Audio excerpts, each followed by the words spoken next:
1절에서 4절까지, 골로새서 3장 1절에서 4절 한 목소리로 합독합니다. 그러므로 너희가 그리스도와 함께 다시 살리심을 받았으면 위의 것을 찾으라. 거기는 그리스도께서 하나님 우편에 앉아 계시느니라. 위의 것을 생각하고 땅의 것을 생각하지 말라. 이는 너희가 죽었고 너희 생명이 그리스도와 함께 하나님 안에 감추어졌음이라. 우리 생명이신 그리스도께서 나타나실 그때에 너희도 그와 함께 영광 중에 나타나리라. 아멘. 우리 말씀으로 하나님 나에게 오늘 은혜 주옵소서. 말씀으로 찬양으로 고백할까요? 말씀이 내게 역사하기를, 말씀이 내게 살아있기를,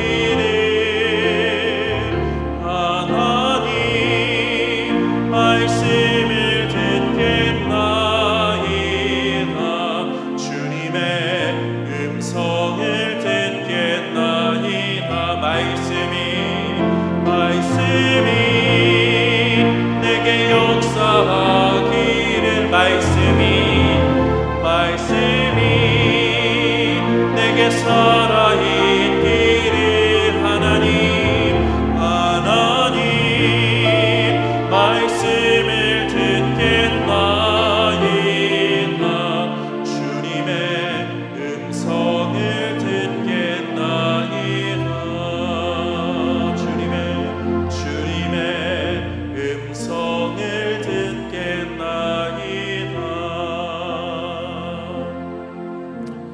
아멘. 오늘 이 마음으로요, 하늘을 향한 마음의 노래라는 제목으로 하나님 말씀 전합니다. 우리가 고등학교 시절에 고대 그리스 철학자들에 대한 이야기를 좀 듣게 되거든요. 만물이 뭐로 만들어졌냐, 뭐 이런저런 이야기들을 했다. 어떤 사람들은 뭐 흙으로부터 시작됐다. 어떤 사람들은 물로부터 시작됐다. 고대 철학자들은 뭐 그러한 토론들을 많이 했습니다. 그 가운데 어떠한 철학자, 헤라클레이토스라는 철학자는요, 만물은 뭘로 되는 게 아니라 이제 계속 바뀌어진다. 계속 바뀌는 게 만물이다. 돌고 돌다. 이런 이야기를 했어요. 그 가운데 아주 유명한 말이 같은 강물에 두 번 발을 담글 수 없다. 이런 얘기를 했거든요. 똑같은 자리에 발을 탁 담근다 할지라도 어제 담근 그 강물이 아니라 지금은 새로운 강물에 발을 담그고 있다. 같은 강물에는 발을 두 번 담글 수 없다고 이런 이야기를 했어요. 만물이 계속 바뀌고 변하는 거죠. 그런 면에서 우리는요, 변하면서 변하지 않으면서 변하는 그런 존재인 것 같아요. 나라는 존재는 지난주의 나와 오늘의 나는 똑같은 나이죠. 그렇지만 지난주의 나와 오늘의 나는 또 다른 나입니다. 좀 쉽게 말하면 지난주의 나는 젊은 나, 이번 주의 나는 조금 늙은 나, 이렇게 변하죠. 쉽게 말해서 그렇게 변하기도 하지만 본질적으로는 또 변하지 않는 나라는 그런 존재는 변하지 않죠. 그런 면에서 성도는요, 늘 성도이고 한결같은 우리의 그 본성을 갖고 있지만 좀 변해야 돼요. 변해야만 한다면, 어느 정도는 어느 영역이 변한다면 또 그 변하는 부분이 좀 잘 변해야 되고 좋게 변해져야 하겠죠. 저는 그래서 좀 제가 설교자로서 좀 잘 변하기를 소망하는 마음이 늘 있어요. 그리고 제가 잘 변하고 있다라고 확인하는 게 뭐냐면 옛날 설교문을 들춰보는 겁니다. 옛날 설교문을 이렇게 들춰보면요, 막 손발이 이렇게 오그라들어요. 내가 이런 걸 가지고 설교했어. 내가 이렇게 설교를 못했나? 이러면서 이 옛날 설교가 저에게는 약간 좀 자극제가 돼요. 그런데 그게 좋은 거죠. 만약에 제가 옛날 설교문을 보면서 역시 탁월해. 그래서 이걸로 이번 주에 한 번 더 해도 되겠다. 만약에 이런다면, 물론 제가 막 엄청난 공적을 쌓은 그런 설교문을 만들었을지 모르겠지만 저는 성장하지 않은 거잖아요. 내면이 성장하지 않았기에 그런 생각을 할 수 있는 거죠. 성장한 사람이라면 과거의 부족함이 보이게 됩니다. 그래서 저는 좀 더 성장하기를 좀 바라고 추구하는 마음이 제 안에 있습니다. 성도도 마찬가지예요. 나 옛날에 이랬어. 나 옛날에 저거 했어. 과거의 영광을 떠올리는 건 참 좋은 것이지만 그것과 비교했을 때 지금의 모습이 좀 초라하고 부끄럽다면 성장한 게 아니라 좀 퇴보한 거죠. 그냥 늙어간 거죠. 오늘 말씀을 듣는 우리가 좀 바르게 성장하고 싶다, 이 한 가지 열망으로 오늘 세워지기를 간절히 소망합니다. 이 골로새서라는 성경 자체가, 아니 성경이라는 것 자체가 사도 바울이 때로는 스승의 마음으로, 때로는 친구로서의 조언으로, 때로는 부모로서 자녀들이 잘 자라기를 원하는 마음으로 한자 한자 써내려간 그런 성경이죠. 이게 바울의 마음이 아니라 하나님의 마음이기도 하고요, 또 그 당시의 성도들을 향한 마음이 아니라 오늘 이 시간 우리를 향한 하나님의 마음이기도 합니다.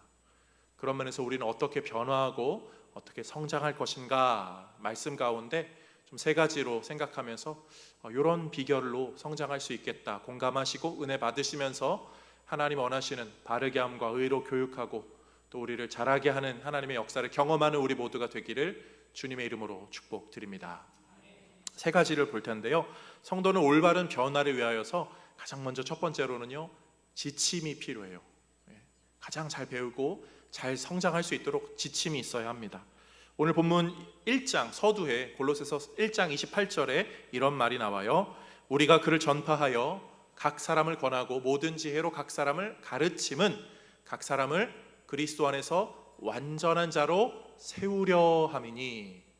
잘 성장하게 하고자 하는 사도 바울의 마음이 그대로 담겨져 있죠. 그리고 사도 바울은 늘 성도들이 잘 자라기를 원했어요. 그래서 때로는 찾아가기도 하고, 때로는 후학을 보내기도 하고, 때로는 물질을 보내기도 하고, 그러면서 사역을 했습니다. 그 중에 가장 중요한 사도 바울의 사역은 단언코 18절에 나오는 골로새서의 마지막에 기록하는 요거죠. 한번 함께 읽어볼게요. 나 바울은 친필로 문안하노니 내가 메인 것을 생각하라. 은혜가 너희에게 있을지어다. 아멘. 바울은 편지를 썼어요. 늘 글을 썼습니다. 왜 편지를 썼을까요? 한번 가르치는 것보다 이 글이 가지는 특징이 있거든요. 이것을 4장 16절에는 이렇게 말해요. 이 편지를 너희에게서 읽은 후에 라오디게아에 있는 교회에서도 읽게 하고 또 라오디게아로부터 오는 편지를 너희도 읽으라. 계속 돌려보고 확인하면서 이 은혜의 메시지들을 집중하고 익히고 암송하고 또 배워가는 그런 단계들이 있기 때문이죠. 이건 바울의 특별한 방법이 아니라 하나님의 방법이었죠. 하나님 모세에게 뭐라고 하셨죠? 너는 내가 한 말을 기록하라. 그리고 그것을 노래로 부르게 하고 또 외우게 하여라. 이렇게 하면서 모세 오경이 기록이 되고 성경이 기록이 되었죠. 선지자들에게도 하나님께서는 이것을 두루마리에 받아 적으라 하면서 하나님께서는 묵시의 말씀을 그들에게 전달해 주시기도 하셨습니다. 하나님은 그렇게 말씀으로 우리에게 조언을 해주세요. 우리에게 이 영적인 지침을 허락해 주시죠. 세상 사람들은요, 이 성경을 그런데 하나님이 주신 말씀으로 받지 않죠. 이건 그냥 문학이야. 이건 과학적이지 않아. 역사의 내용들을 기록하고 있지만 역사의 그런 게 아니라 좀 뭐가 가미됐어, 사람이 만들어냈어, 이런저런 이야기로 성경을 폄하합니다. 성경이 이 부분이 맞지 않고 저 부분이 맞지 않고 이게 가능한 일이야 불가능한 일이지, 이거는 허구가 좀 들어간 거고 누가 거짓말한 거고 뭐 이런저런 이야기로 성경의 그 권위를 무너뜨리고자 하죠. 그러나 성도에게는요, 성경이야말로 우리에게 가장 하나님이 주신 하나님의 계시의 말씀이며 가장 중요한 지침입니다. 우리는 성경으로 무엇을 배우죠? 우리가 구원받는 하나님 나라의 백성이 되는 그 방법을 배우고요, 그것뿐만이 아니라 이 세상을 살아가는데 하나님이 우리에게 원하시는 삶의 모습을 배워가게 됩니다. 그런 면에서 이 골로새서에서 사도 바울은요, 이 말씀으로 어떻게 성도들을 도전합니까? 1절에서 4절까지의 말씀 함께 봅니다. 그러므로 너희가 그리스도와 함께 다시 살리심을 받았으면 위의 것을 찾으라. 거기는 그리스도께서 하나님 우편에 앉아 계시느니라. 위의 것을 생각하고 땅의 것을 생각하지 말라. 이는 너희가 죽었고 너희 생명이 그리스도와 함께 하나님 안에 감추어졌음이라. 우리의 생명이신 그리스도께서 나타나실 그때에 너희도 그와 함께 영광 중에 나타나리라. 아멘. 사랑하는 성도님들, 성경은요, 영적인 것을 눈뜨게 해주는 책이에요. 그런 지침이에요. 아무리 과학적, 논리적으로 세상 사람들이 아무리 이것을 들쑤시고 이리 붙이고 저리 붙이고 이렇게 저렇게 끼워 맞춘다 하더라도요, 그것으로 해석되는 게 아니라 성경은요, 하나님의 은혜로 우리에게 해석이 되고, 이 성경을 통해 우리는 과학으로 발견할 수 없는 이 영의 것을 추구할 수 있게 되죠. 사도 바울은 그런 면에서 위의 것을 찾으라, 하늘의 것을 찾으라 라고 이야기하고, 땅의 것을 찾지 말라, 땅의 것에 집착하지 말라, 그렇게 이야기하죠. 사랑하는 성도님들, 우리가 사는 사회는 어떤가요? 사실 땅의 것을 참 많이 보게 해요. 성경 말씀이 없으면 우리는 정말 그냥 땅의 것 보느라 정신이 없었을 거예요. 더 좋은 집에 살아야 잘 사는 것이라고 하고, 더 좋은 차를 몰아야 된다고 하고, 더 좋은 옷을 입어야 된다고 하고, 더 좋은 것을 먹어야 한다고 하고, 더 좋은 곳에 가야 한다고 하고, 더 좋은 것을 누려야 하고, 더 좋은 직장을 가져야 하고, 그것을 사진으로 찍어서 다른 사람들에게 보여줘서 이것 보고 부러움을 사면은 잠깐의 만족이 너를 행복하게 할 거야 라고 하면서 끊임없이 우리를 땅의 것에만 얽매여 살게끔 우리를 유혹합니다. 세상은 그것으로 우리를 너무 많이 뒤흔들죠. 빈부의 격차요, 상당합니다. 권력의 유무요, 정말 상상을 초월하죠. 특정 직업을 가진 것과 그렇지 않은 것이요, 얼마나 많이 다른지 모르겠어요. 이 간극이 너무나 커서 이 세상을 살아가는 모든 사람들은요, 조금 더 좋은 것, 조금 더 많은 것, 조금 더 괜찮은 것, 그런 거 누리고자 혈안이 될 수밖에 없습니다. 이게 이 시대만의 모습일까요? 초대교회에도 이런 모습이 가득했어요. 지금으로부터 약 2000년 전의 도시들입니다. 그 시대들입니다. 2000년 전의 도시들을 우리가 어떻게 알 수 있죠? 역사의 유적들을 통해 조금은 보게 되는데요, 로마, 이태리에 여행을 가시면 폼페이라는 도시를 이게 가실 수 있잖아요. 거기에 이제 막 관광을 하게 되는데요, 폼페이의 그 규모에 한번 놀라게 돼요. 야, 이렇게 크구나.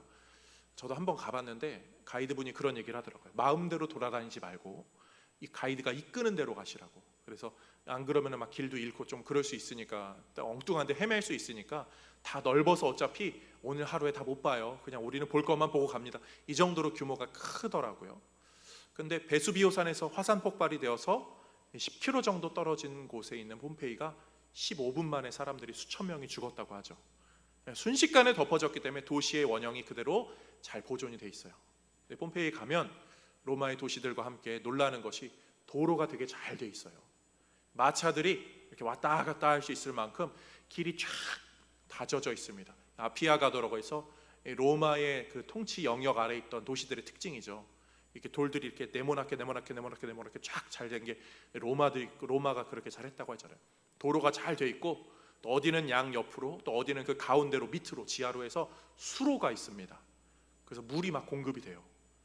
그리고 그 당시 2000년 전인데요, 도시의 공법이, 건축 기술이 얼마나 좋았는지 5층짜리 건물에서 사람들이 살았다고 해요. 우리는 조선시대만 생각해도 초가집 생각하잖아요. 근데 2000년 전에 이미 5층짜리 건물이 있었다고 해요. 그런데 우리가 이렇게 생각하면 야, 진짜 잘 사네, 이렇게 생각할 수도 있는데요, 도로가 잘 된 것 그 정도, 그리고 요 물길이 있다는 거는 상수도 정도예요. 상수도. 하수도는 잘 되어 있지 않아요. 5층이 되어 있다고 해서요, 엘리베이터로 쫙 되어 있고, 또 난 집에 들어가겠다 올려라 하면은 노예들이 막 이렇게 올려서 바구니 타고 올라가는 그런 엘리베이터가 있는 게 아니에요. 누가 그런 아파트에 사나요? 요즘처럼 고층 아파트 다 뷰가 좋은 곳이 잘 사는 사람들의 그런 처소가 아니라, 그런 곳은 못 사는 사람들. 그 위에까지 물이 공급되지 않아요. 다 짊어지고 올라가야 되고요. 거기서 화장실이 있나요? 아니요, 그냥 다 오물들 모아다가 밖에 버리는 거예요. 악취가 진동을 하고요, 썩은 내가 나고 질병이, 벌레들이 잔뜩 있어요. 그런 곳에서 사람들이 삽니다. 잘 사는 사람들은 어디 살까요? 그런 게 없는 깨끗한 곳에서 살고요, 못 사는 사람들일수록 그 악취가 진동하는 곳에서 살아갑니다. 이런 곳이 있는 자와 없는 자의 간극이 훨씬 더 심했던 그런 시대죠. 우리도 지금 이 땅의 것을 너무나 많이 부러워하는데, 그 당시의 사람들은 어땠을까요? 노예 생활하면서 일반 평민으로 살면서 몇 층짜리 건물에 올라가고 그 뜨거운 열기 속에서 이렇게 살아가면서 오물의 냄새가 막 하는데 저쪽 부잣집에 가니까 막 향수를 뿌리고 깨끗하게 정리되어 있고 항상 집안에 정원이 있고 막 이런 것을 얼마나 많이 부러워했겠어요. 그런데 그러한 성도들에게 사도 바울은 땅의 것을 추구하지 말고 하늘의 것을 추구하라고 이야기하고 있어요. 우리에게도 같은 메시지가 동일하게 적용되어야 합니다. 사랑하는 성도님들, 성도는요 땅의 것이 아니라 하늘의 것을 추구해야 되는 줄로 믿습니다. 땅의 것을 추구한다고 우리가 혈안이 되어 있는 인생을 벗어버리고 하늘의 것을 추구하는 삶을 살아야죠. 그런데 제가 이렇게 얘기한다고요, 그럼 가진 것을 다 팔아서 뭐 이렇게 하고 저렇게 하고 물질이 악하다, 저는 그런 걸 이야기하는 게 아니에요. 가진 것을 사용할 수 있을 때 그것의 방향성을 떠올리자는 거죠. 물질이 다 나쁜 게 아니죠. 물질이 얼마나 귀한 겁니까? 하나님께서 우리에게 선용하라고 주신 것들이죠. 그것이 잘못 쓰여지면 얼마든지 퇴폐적으로 세상의 땅의 것을 추구하는 데 쓸 수 있지만, 그게 잘 쓰이게 된다면 얼마나 아름다운 사역에 쓰여지게 되는 줄 모르겠어요. 그런 면에서 사랑하는 성도님들, 무엇을 내가 어떻게 쓰고 어떻게 살아야 할지 잘 모르시겠다면 우리에게 주어진 하나님의 말씀을 통해 배우시기를 간절히 소망합니다. 말씀이 우리의 지침이에요. 제가 여기서 이렇게 하세요 저렇게 하세요 구체적으로 이야기하지 않아도 성도님들이 기본적으로 다 아세요. 그리고 더 잘 아실 수 있는 방법은 말씀을 통해 자연스럽게 성령이 깨닫게 하시죠. 그러나 제가 한 가지만 더 우리 성도님들에게 부탁하고 싶은 것은요, 땅의 것을 추구하는 것이 무엇인지만큼은 조금 생각해 보시면 좋겠어요. 5절에서 6절 말씀 함께 보겠습니다. 그러므로 땅에 있는 지체를 죽이라. 곧 음란과 부정과 사욕과 악한 정욕과 탐심이니 탐심은 우상 숭배니라. 이것들로 말미암아 하나님의 진노가 임하느니라. 아멘. 사도 바울이 악한 것, 땅의 것을 추구하는 게 뭔지를 막 열거해줘요. 그런데 여기서 끝나지 않고요, 8절과 9절에 한 번 더 이야기합니다. 이제는 너희가 이 모든 것을 벗어버리라. 곧 분함과 노염과 악의와 비방과 너희 입에 부끄러운 말이라. 너희가 서로 거짓말을 하지 말라. 왜 하늘의 것을 추구하라는 것은 자세하게 이야기하지 않고 땅의 것을 추구하는 것에는 다양한 것들을 조목조목 이야기하고 있을까요? 그것은 죄가 가진 본성 때문에 그래요. 죄는요, 한 방울이 떨어지는 것 같지만 수만 갈래로 퍼져가고 수만 갈래의 영향을 미칩니다. 우리가 하늘을 향하여 추구하는 것은 한 가지 방향이에요. 하나님이 원하시는 것이 무엇일까? 이 한 가지 질문에만 대답해 본다면 그 방향성은 우리가 잘 잡을 수 있어요. 그런데 죄악된 요소는요, 우리의 삶의 곳곳에 정말 이 작은 불씨 같아서, 이번에 그 사고 있었대잖아요. 청라의 한 아파트에 그 자동차 하나가 충전하다가 불나가지고 아파트 몇 동이 연기로 막 가득 찼다고 막 이런 기사들이 있었는데, 그런 불씨 같아요. 이 죄라는 건요, 작은 거 하나가 들어오는 것 같지만 우리의 모든 영역에 다 영향을 미칠 수 있어요. 그래서 사도 바울은 이 다양한 것들을 하나하나 조목조목 집어가면서 조심하라고, 땅의 것을 추구하지 말라고, 이거 조심하라고 저거 조심하라고 우리에게 알려주고 있죠. 사랑하는 성도님들, 말씀을 따라 살아갈 때 하나님이 우리에게 원하시는 것이 무엇인지, 조심해야 하는 것이 무엇인지를 깨닫게 되는 은혜의 역사가 있는 줄로 믿습니다. 이 사실을 기억하면서, 주님, 제가 말씀으로 배우고 말씀이 제시하는 대로 교훈하는 대로, 말씀이 책망하는 대로, 말씀이 바르게 하는 대로, 말씀이 나를 의롭게 교육하는 대로 제가 그렇게 배워서 하나님의 온전한 성도로 세워지게 하여 주옵소서. 소망하며 살아가는 우리 모두가 되기를 주님의 이름으로 축복드립니다. 말씀으로 변화할 수 있어요. 두 번째로는요, 사람이, 성도가 변화하기 위해서는요, 친구가 꼭 필요합니다. 좋은 친구, 좋은 친구들이 필요해요. 말씀을 아무리 많이 알아도요, 삶으로 내 주변 관계들 속에서 표현되지 못한다면 그거는 헛된 말씀이죠. 아무리 많이 알아도 입에는 불평불만이 가득하다면 그거는 신앙생활을 헛하는 거예요. 아무리 많이 알아도 내 이기심으로 가득 차서 옆에를 돌볼 줄 모른다면 그건 신앙생활 정말 잘못하고 있는 거죠. 오늘 사도 바울이 이 말씀을 어떻게 전하고 있죠? 1절 말씀 함께 읽어보겠습니다. 그러므로 너희가 그리스도와 함께 다시 살리심을 받았으면 위의 것을 찾으라. 너희, 이 복수형으로 이야기하고 있어요. 어떤 한 사람 특정 대상이 아니라 이 골로새 교회, 그리고 너희들 서로 읽혀져야 하면 그 모든 초대교회 성도들 너희 모두에게 지금 이 말씀이 필요하다는 거죠. 초대교회 사실 성공의 비결은요, 부흥의 비결은 이 공동체성, 함께함에 있었습니다. 우리가 잘 아는 사도행전 말씀 있잖아요. 2장의 44절, 믿는 사람이 다 함께 있어 모든 물건을 서로 통용하고 또 재산과 소유를 팔아 각 사람의 필요를 따라 나눠주고, 다 읽지 않아도 잘 아시는 내용이죠. 가진 것으로 나눠주고 베풀고 이게 됐습니다. 이게 얼마나 좋은 건지 모르겠어요.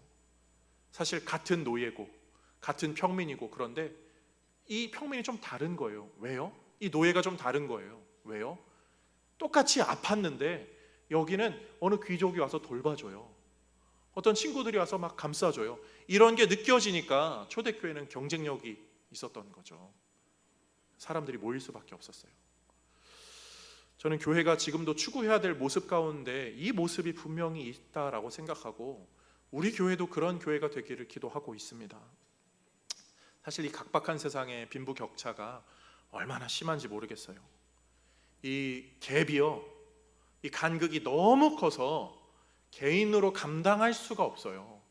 개인으로 이 세상에 혼자 알아서 잘 산다는 것, 자수성가한다는 게 얼마나 힘든데, 그거는 그냥 저는 불가능이라고 봐요.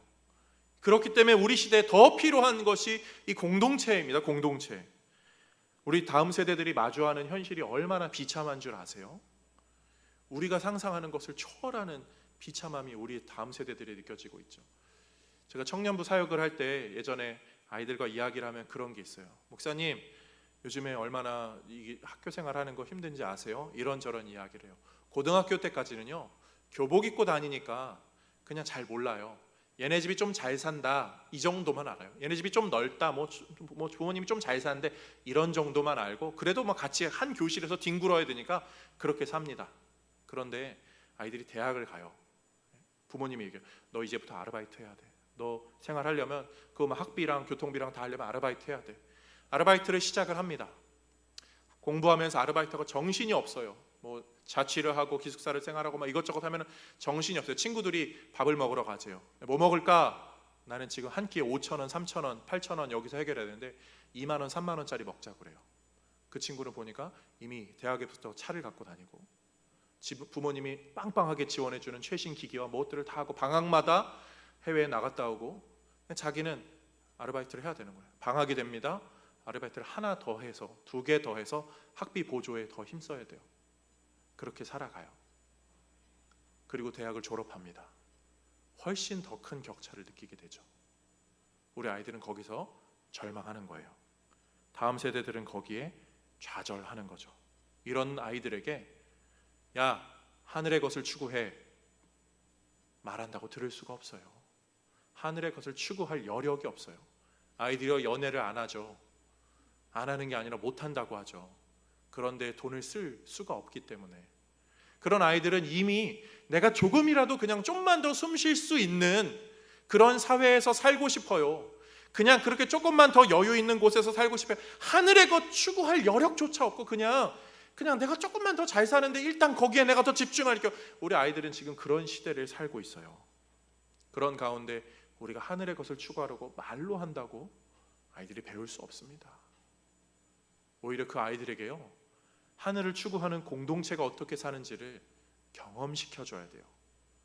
교회에 갔더니, 교회에서 자란 아이들에게 교회 가니까 우리 다 이모 같아, 다 고모 같아, 다 삼촌 같아, 다 이렇게 나 관심 가져주고 사랑해주고 품어주고, 세상에서는 치이고 갑과 을로서 늘 쪼이고 힘들게 사는데 교회만 가면 다 품어주고, 모든 빈부격차, 지위, 고하를 막론하고 교회 가니까 막 믿음의 가정 한 가족으로서 그 사랑을 느낄 때 우리 아이들이 하늘을 추구하는 공동체가 이런 것이구나, 세상의 그 각박함이 아니라 나에게는 이 정말 따스한 이 관계들이 필요하구나, 그런 모습으로 신앙을 갖게 되겠죠. 감사하게도 여름 사역을 이제 오늘로 이제 모든 여름 사역이 끝나게 됩니다. 교육부 사역이 끝나게 되는데요, 교육부 아이들이 성경학교를 한다고 많은 분들이 섬겨주셨어요. 또 이렇게 음으로 양으로, 누구는 과일도, 누구는 또 이렇게 재정으로, 또 이렇게 또 수고와 헌신으로 수고해 주셨죠. 그것으로 아이들이 참 기쁘고 즐겁게 이번 성경학교가 또 여러 수련회와 사역들이 진행이 되었습니다. 보면서 이렇게 명단들을 보면서 이건 부유한 분들이 하는 게 아니지, 마음 있는 분들이 하는 것이지라는 생각을 저는 늘 하게 돼요. 항상 그래요. 교회는요 그렇게 마음이 있는 분들이 섬겨요. 막 부유하고 막 대단하고 막 이런 저런 분들이요, 교회는 그런 분들이 막 드러나지 않아요. 오히려 목회자는 그냥 이 귀한 손길들에 훨씬 더 마음이 가고 시선이 가죠. 그런 분들을 위해서 또 더 기도하게 되고 그럽니다. 그리고 아이들은요 그런 모습을 보고 자라면서, 그것을 경험하면서 이렇게 사는 게 맞구나 하고 그 아이들도 그렇게 자라게 돼요. 그래서 교회에서 자라는 아이들이, 신앙적으로 자라는 아이들이 중요한 이유들 중에 하나가 거기에 있죠. 또 사랑을 받아본 아이들이 사랑을 또 베풀 줄 알잖아요. 섬김을 받아본 사람이 섬김을 해볼 줄도 알고, 또 섬김을 해보면서 이게 얼마나 기쁘고 가치 있는 일인지를 또 경험하게 되는 거죠. 누구는 귀족이고 누구는 노예예요. 똑같은 노예인데, 똑같은 귀족인데, 누구는 늘 향락에 빠져서 힘들게 쩔어서 월요일 아침이면은 막 숙취에 힘들게 살지만, 누구는 그것을 선하게 흘려보내느라 얼굴이 기뻐요. 감사가 넘쳐요. 내가 할 수 있으면, 이런 것으로 쓰일 수 있으면 기뻐요. 이게 그냥 확연히 차이가 나는 게 하늘을 추구하는 공동체, 그 공동체, 그런 친구들이 있는 사람들의 모습이겠죠. 저는 우리 교회도 그런 공동체가 되기를 간절히 소망합니다. 저는 그래서 우리 아이들이 좀 교회에서 더 많이 행복하고요, 더 많이 다양한 것들을 경험하고 그러면 좋겠어요. 요즘에 드는 생각은요, 우리 아이들에게 막 성경학교 한다고, 수련회 한다고 막 그런 문화도 필요할 것 같고, 이제는 좀 바뀌어서 아이들에게 좀 더 많은 것들을 경험하게 하는 것도 필요하진 않을까. 그냥 모르겠어요. 표현이 이런지 모르겠어요. 잘 걸러서 들으실 줄 믿습니다. 휴가다운 휴가를 가지 못하는 가정이 혹시 있을까 해서 아무것도 하지 않고 그냥 휴가처럼 쉬기만 하는 것도 아이들에게 혹시 가능한 사역은 아닐까? 그래서 아이들 데리고 뭐 그냥 어디 이렇게 좋은데 펜션 가서 한 2박 3일 이렇게 널브러져 있게 하고, 너희들 하고 싶은 거 해. 좀 그런 것도 좀 경험해 봐야 되진 않나. 아니면 좀 있는 집들은 해외도 막 간다는데 외국을 한 번도 나가본 적이 없어서 어떻게 나가는지도 모르는 아이들에게 이렇게 저렇게 나가는 거라도 그래도 한 번은 해외 경험도 시켜줄 수 있도록 좀 도와주고, 이런 것도 좀 되면 좋지 않나? 여러 가지 고민을 많이 하게 되더라고요. 그런 공동체가 있어야겠다 이렇게 생각하게 됩니다.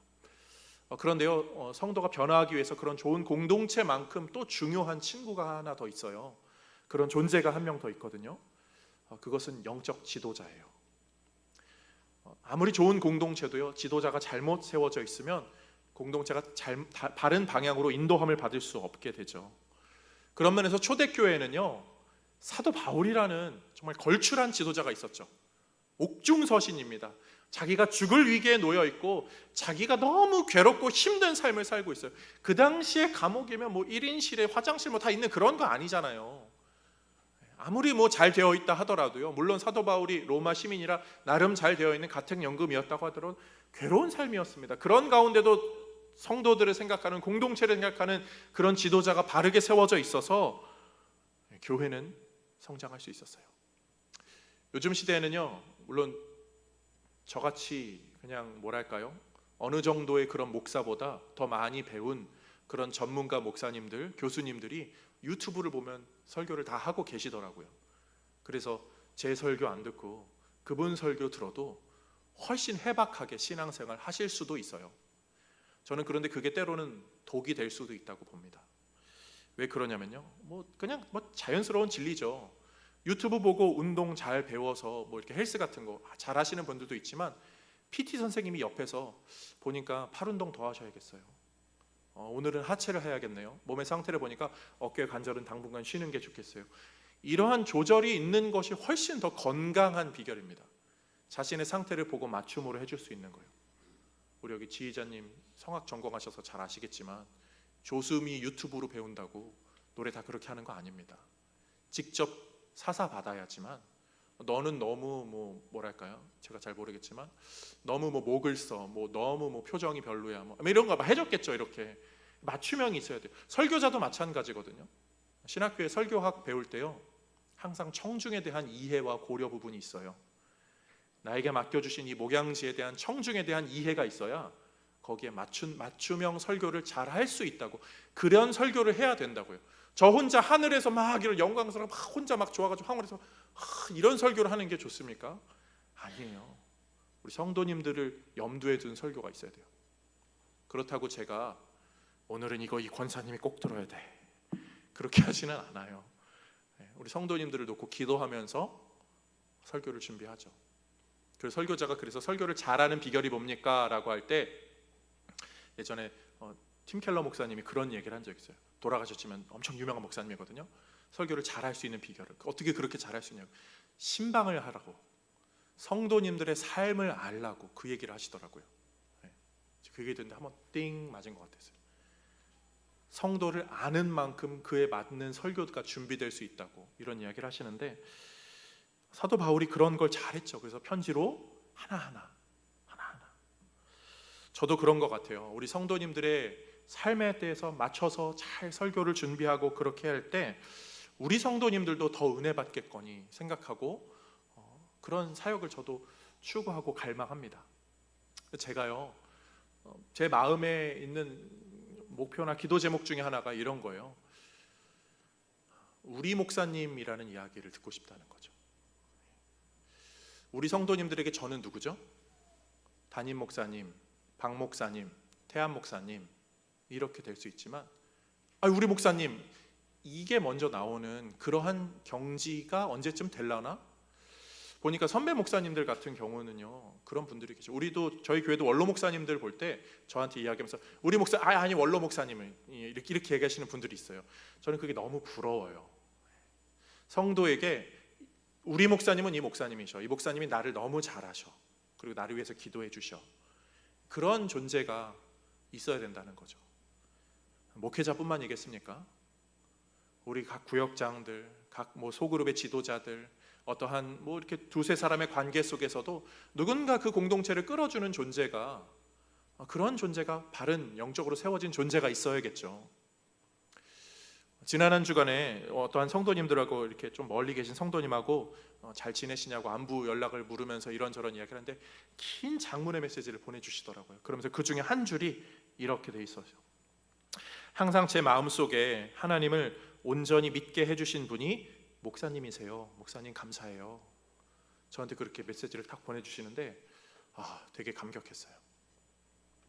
그분은 그냥 혼자 우리 교회 이렇게 어떻게 나오게 돼서 누구 소개로 인천에서 이렇게 주변에 근처 교회를 찾고 있는데 몇몇 교회들을 추천받아서 큰 교회, 유명한 교회 다 추천받았는데 그냥 이 교회에 그냥 가까우니까 먼저 와봐야지 했는데 정착하시고 저랑 같이 신앙생활 하시고 훈련 받으시고 이런저런 신앙 교제하시고 하셨는데 이 이야기를 하시는데 제가 마음이 참 뭉클하더라고요. 저는 우리 모든 성도님들과 사실 그런 관계가 되고 싶거든요. 그래서 저랑 같이 책도 좀 보시고 아니면 성경도 같이 읽거나 큐티도 같이 하든지 아니면 신앙 훈련도 같이 하든지 그러한 좀 접점들이 더 많아져서 저도 성도님을 알아가고 성도님도 저를 알아가서 그런 영적인 지도함이 서로에게 있기를 간절히 소망하게 됩니다. 사랑하는 성도님들, 변화와 성장은요 하나님의 말씀만으로 가능한 것 같지만 꼭 그렇지는 않아요. 말씀이 우리에게 표출되어야 되는, 삶으로 살아가야 하는 공동체가 있어야 되고요, 그 공동체에 좋은 리더자가 잘 세워져 있어야 또 그것이 바르게 이어져 나갈 수 있습니다. 제가 저한테 잘해달라고 그러는 거 아니에요. 저한테 뭘 해달라는 걸 그런 걸 말씀드리는 게 아니라 우리에게는 좋은 영적 지도자가 필요하오니 하나님 우리 교회에 그런 좋은 영적 지도자들, 사역자들, 구역장들, 그리고 어떠한 교사들 많이 세워주옵소서. 이 기도 제목으로 건강해진 우리 모두가 되기를 주님의 이름으로 축복드립니다. 마지막 세 번째로요, 성도가 변화하기 위해서 꼭 필요한 것, 가장 중요한 핵심은요, 우리에게는 예수가 필요하다는 거죠. 세상에 좋은 공동체들 많아요. 건강하고 건전한 공동체들 참 많습니다. 걸출한 지도자들 정말 많아요. 많이 배우고 많이 재능도 갖고 있고 카리스마도 넘치고 많이 베풀 수 있는 재력도 있는 그런 지도자들도 많아요. 그런데 그러한 공동체와 교회 공동체의 가장 큰 차이, 아니 유일한 차이라고도 할 수 있고 어쩌면 가장 핵심적인 차이는 예수 그리스도의 유무죠. 그분이 우리의 머리가 되어주신다는 거. 모든 공동체는요 다 변질될 수 있어요. 아무리 좋은 공동체도요 시간이 흘러가면요 뭐랄까, 사람들의 이권이 생기고 알력 다툼이 생기고 상처가 생기고 갈등이 생깁니다. 찢어짐이 생기고 서로 미워함이 생기고 서로 오해도 생기게 됩니다. 교회도 마찬가지죠. 교회들하고 그런 거 없지가 않아요. 교회도 그런 게 있어요. 그런데 교회가 그리스도로 말미암아 다른 점이 뭡니까? 서신서들에 많이 나오는 표현들, 그리스도로 말미암아 평강을 얻게 되고, 그리스도로 말미암아 평화를 누리게 되고, 그리스도로 말미암아 구원받게 되고, 그리스도로 말미암아 승리하게 된다는 이 은혜의 역사들이 일어나게 되죠. 교회는 예수 그리스도로 말미암아 바르게 변화하는 줄로 믿습니다. 사도 바울은 그런 면에서 다른 서신서, 옥중서신 3장, 빌립보서 3장 20절에 이렇게 말해요. 그러나 우리의 시민권은 하늘에 있는지라 거기로부터 구원하는 자 곧 주 예수 그리스도를 기다리노니 그는 만물을 자기에게 복종하게 하실 수 있는 자의 역사로 우리의 낮은 몸을 자기의 영광의 몸의 형체와 같이 변하게 하시리라. 사도 바울의 모든 서신서의 핵심은 예수 그리스도예요. 그분을 기억하라, 그분을 떠올려라, 그분을 알아라, 그분의 부활과 소망으로 살아라 하는데 그분이 우리를 변화시켜 주신다고요. 그분이 우리의 머리가 되어 주신다는 게, 이게 얼마나 은혜롭고 감격스러운 사실인지 모르겠어요. 사랑하는 성도님들, 이 교회의 지도자는 누구입니까? 제가 아닙니다. 저는 그냥 이 직무를 맡은 자이죠. 행정적으로 어쩌면 지도자의 사인을 해야 되는 위치에 있을지 모르지만 저는 지도자가 아니에요.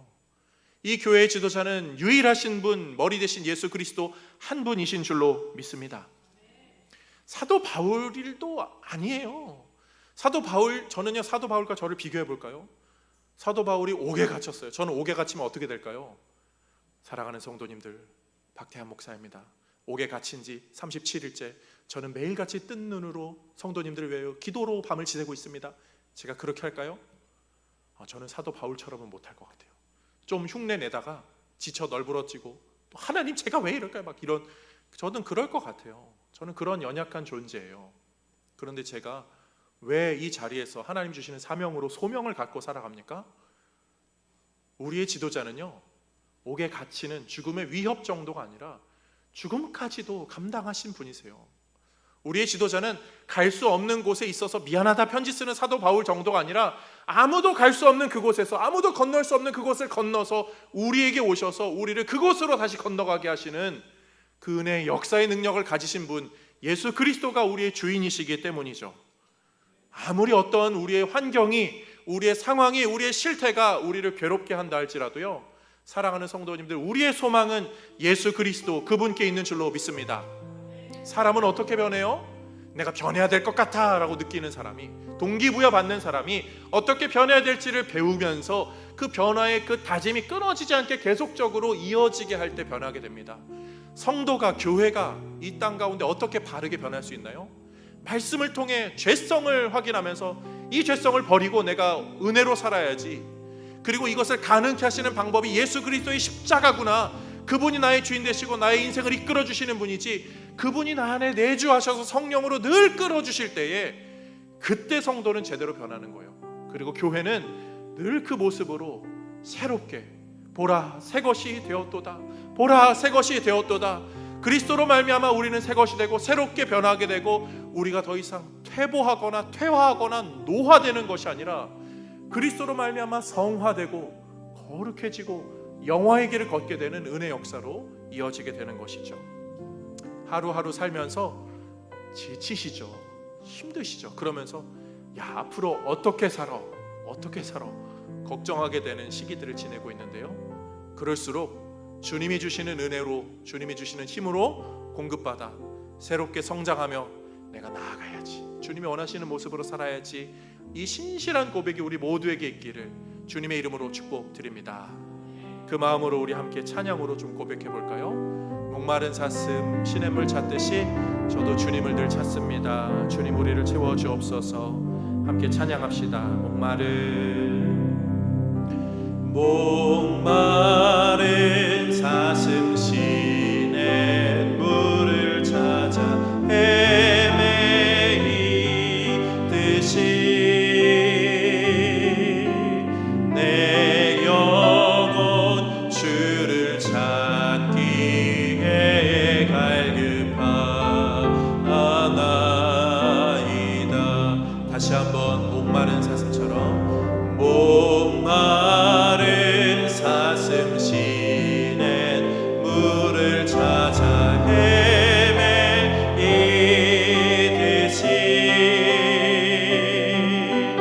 내 영혼 주를 찾기에 갈급하나이다.